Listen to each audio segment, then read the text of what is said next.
Just like Shanks was for Luffy, guess what? Rocks these back. We're back, anyways, we're back, alright? And with the new One Piece chapter, which is chapter 1145, Blaze in Branch 8's Forest number 2. So we get cover page where Ulti and Page 1 reunites. She learns that Page 1 is alive after Yamato saves them. Dude, not gonna lie, Yamato, we can actually get a like separate filler, not really filler, it's actually canon. So canon like episode of Yamato adventures just from this cover story. I thought we should do that like old days. But anyways, no mind. Chapter begins where some kind of dragon. This dragon is not from kids' dreams. It is the forest animal. Okay, it is the wild Elbaf forest animal. And it looks like a dinosaur actually. Not like a dragon, but dinosaur like, yeah. And there was something, I don't know if it is a plank or whatever. That plank has a devil fruit. So yeah, that's that. Then Zoro and Sanji comes to save the day. Sanji does his whatever that attack is. I can't. Okay. Arme the Liar. He throws Zoro towards the dinosaur. Zoro does that onigiri, and boom, there you go. Slain the dinosaur of current time, I guess. Right? There you go. And they got new food. And by the way, we get that thing, that whatever devil fruit thing is. We still don't get what it is though. No one told us what it is. It's just that it is a tool, some kind of tool, or maybe some kind of thing, and it came to life when Big Mom was in Elbaf. You know what happened that time, right? He learns about Zeus and all, that Zeus is now Nami's lackey. So that's that. We didn't got much into that. Then we get to know from Loki about God Knight's revelations. But yeah, they're trying to help Loki recover, and Luffy is like, what is the first thing which will come to Luffy's mind when it comes to recovery? Tell me.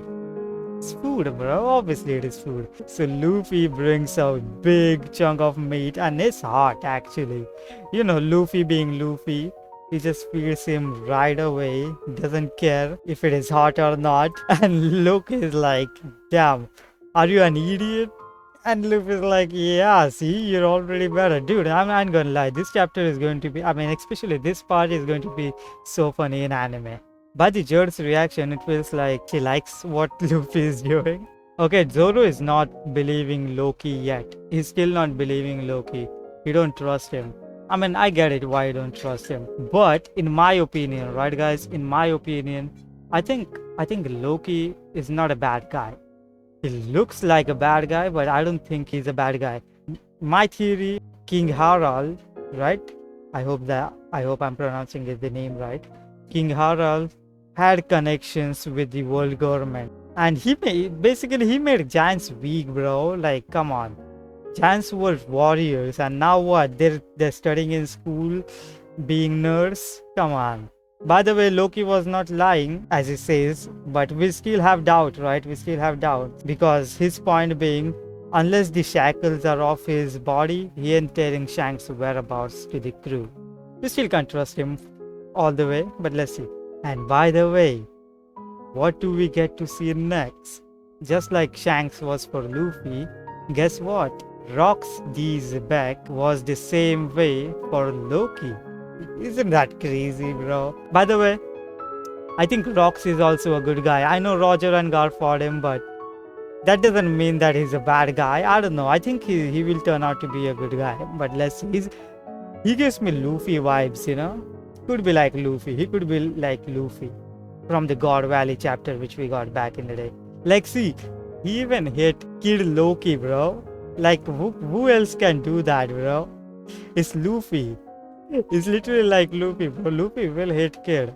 It doesn't matter. Those hands are equal. Okay, next we get Dory and Broggy fighting those dreams of the children.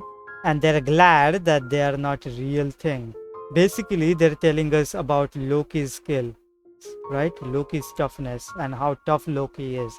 Next we get fire unit trying to save kids from going into the fire in branch 8. But yeah, obviously they're not getting success in it. Then who shows up to the rescue at the end moment? Jinbei with his attack. And surprisingly, my theory about Gunko is I think she's a revolutionary because she matches the hats and all. I think she's a revolutionary in disguise inside God's Night. So that's that. And she is actually upset about it, about kids being saved by Jinbei. So she shows up right in front of Straw Hats.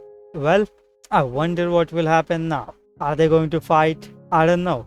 She might try to abduct that little kid, Colon, and maybe Nami will try to fight with Zeus. There is Jinbei, there is Brook, there is Usopp. I don't know what will go. We have to see.